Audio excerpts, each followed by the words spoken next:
When I was 10 years old, my best friend died. It's easy to read about things like that in the newspaper. Most people, of course, don't have any sort of special attachment to such tragedies. They see it and maybe, if they're feeling sympathetic that day, utter some sort of consolatory word to those in their general area. Maybe it'll pop up in conversation at lunch as some part of larger discussion. Regardless, the fact is that, save for the family and the few friends that such a child has had a chance to make in such short of time, no one else pays any more attention to it than the other news. Hell, it even usually takes a backseat to bigger things. But Kieran's death really shook me. We had been born 10 days apart. Our mothers had been friends through high school and college. We had lived less than a block apart, so naturally, from the very moment that we were able to leave the hospital, we were always together. Kieran and I attended the same preschool and kindergarten, and moved on into elementary school together as well. When holidays came around, we were fixtures in each other's celebrations. I would walk from my house and hang out with him, and his parents would even give me a Christmas present and vice versa. We were less friends and closer to brothers. I was an only child and he had a sister a few years younger than him.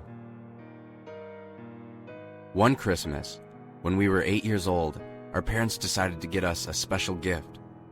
Kieran and I had taken a shine to pretending to be in the army, but not just as soldiers, but as special forces. We would skulk around about the neighborhood in all black, hiding behind trees or bushes, communicating with what we thought sounded like animal noises. More than once we were caught by our older neighbors, and they would usually just pretend they hadn't seen us. If contact was unavoidable, they would act as if they were supportive of our sneaky endeavors and welcome us in for refreshments. Kieran and I never passed up the chance to eat the sugary sweets offered to us as payment for our service to the country. So on Christmas, having taken special note of our interests, our parents pooled money and bought us a set of walkie-talkies. They weren't the kind that barely reached 10 feet. They were bona fide, long-range walkie-talkies, sleek, black, and even with different frequencies to talk on. Kieran and I were floored. No longer did we need to master the trill of local birds or chittering sounds of rabbits and squirrels. Now we could communicate like real spies, official and silent to the rest of the world. For the next 6 months, our secret charade continued and we became increasingly good at not being spotted. One of us would act as a scout, and the other would remain stationary. I always liked being the scout. There was something special about being the advance guard, moving out ahead of the protection that was being a part of the group and solidifying the safety of our plans. Eventually, we fell into this routine. Kieran would watch my back and I would dart as quietly and quickly as possible to a target location, all the while maintaining radio silence. Once there, I would hunker down and wait for him to call me. Come in, patrol. Come in, patrol. Is it safe to come out yet? Over. I would pull my walkie-talkie up close to my face and whisper in response. Copy, Watchman. All is safe. Proceed whenever. Over. A few moments would go by, my heart throbbing in my chest, wondering if he would be discovered. Always, though, he gave a response. Copy that, patrol. Advancing over. Kieran would come bolting out from his hiding spot to where I was, and we would repeat our actions over and over again. Our parents always told us how great we were at being spies, and honestly, we believed them. But even parental reinforcement can only keep a child's interest in something for so long. Eventually, we lost interest in the game, but we didn't stop using the walkie-talkies.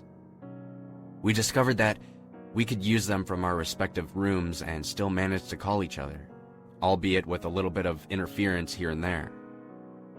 I wish that we had never found out that they reached that far. I wish that we could have just remained spies, but that's not how it happened. We were 10 years old and we were convinced that we were practically adults already. We still saw each other almost every single day, and we still made secret plans and spied on the neighbors. But it had all lost its luster. That's why one night when Kieran called me over the walkie-talkie and told me he wanted to sneak out, I told him that I would do it. We planned to meet up in the middle of our street at exactly 11:15, after our parents sent both of us to bed. We helped each other to stay awake, talking back and forth in hushed tones. When the red digital numbers of my alarm clock ticked to 11:15, I climbed out of bed, shut off the walkie-talkie, and tiptoed out of my room. Drawing off my past spy experience, I moved deftly through the darkness, descending the stairs without hardly making any noise at all. I reached the front door and unlocked it, easing it open slowly. The creak of the wood against the frame was thunder in the silence. But after it was open, I strained my ears and heard nothing. I eased the screen door open and stepped out into the front porch. That's when I saw Kieran across the street, making his way through the night, dropping down the embankment on the other side of the road invisibly, obscured by a parked car, and watched as he began his jog across the road. That's also when I saw the high beams of an oncoming truck flash in my peripherals as it hurtled towards him. The tires screeched, but the brake was too late. There was a thunk of something hard hitting something metal. The driver sat there for a moment, stunned, then panicked and took off. That's when I realized I was screaming.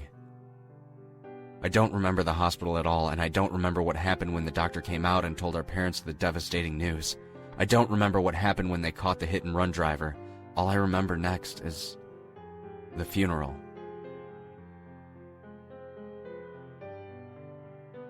I remember going up to the casket and seeing him. Kieran. But he wasn't Kieran.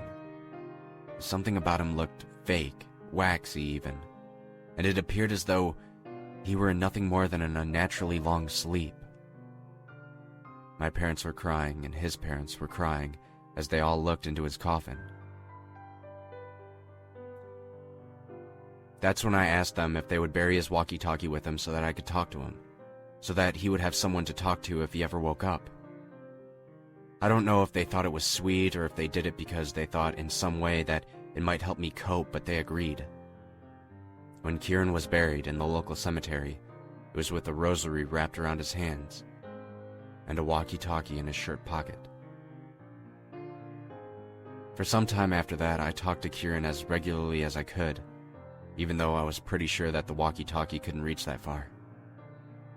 When I got a little older, I would ask my parents for rides to the cemetery, or I would bike ride there on my own so that I could sit there and talk to him, tell him about my day, about school and life and how his little sister and parents are doing. But as I got older, as I got into high school, I became too busy and I distanced myself. I stopped visiting, and even though I kept the walkie-talkie, I never talked into it as if he were still alive.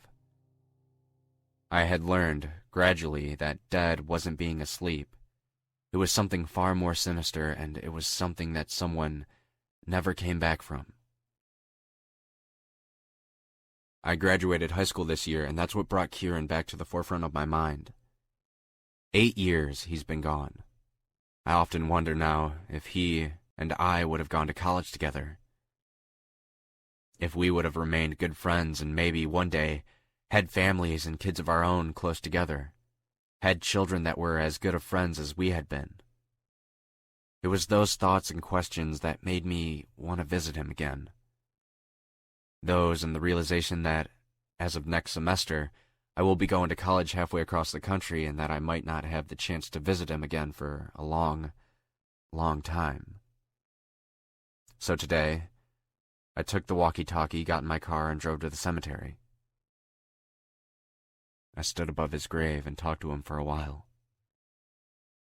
When I couldn't think of anything else to say or do, I pulled the walkie-talkie out of my pocket and set it at the base of his gravestone, as a last goodbye. I turned around and began to walk towards my car, and that's when I heard it. Faintly, muddled, and riddled by static. Come in, patrol. Come in, patrol.